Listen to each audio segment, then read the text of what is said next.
Hey everybody. So today's rapid fire question is, what are the two main mistakes that you should avoid when buying a house these days? So number one is going to be quitting your job.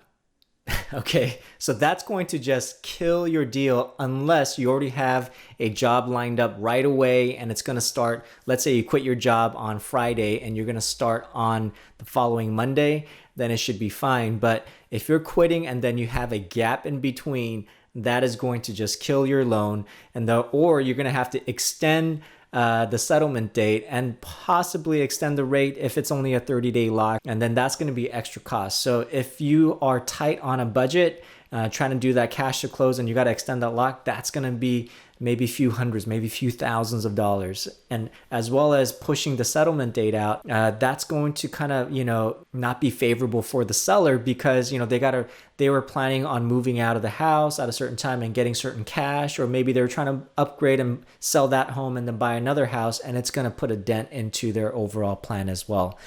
So make sure that you are not planning to quit your job. Okay, you can change jobs after, your loan is done, and then you can go on to that new, gig that you wanted to, but make sure you don't do that in the middle if you can. All right. And then the second thing is going to be having any large purchases. Okay, if your DTI is tight these days, because of the way that the bidding war is happening, you're thinking that you're going to be getting a purchase price and a loan for a specific amount, and then you are bidding up and escalating.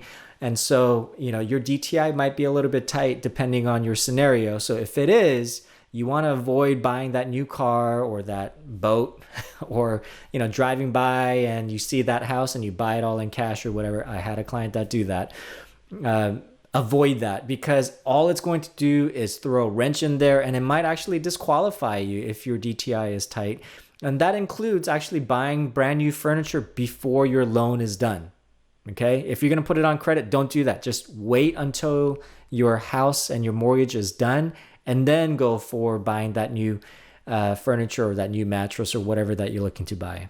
All right, I hope these were helpful for you. If it was, please subscribe, like, comment below, and I'll talk to you soon. Thanks. Bye.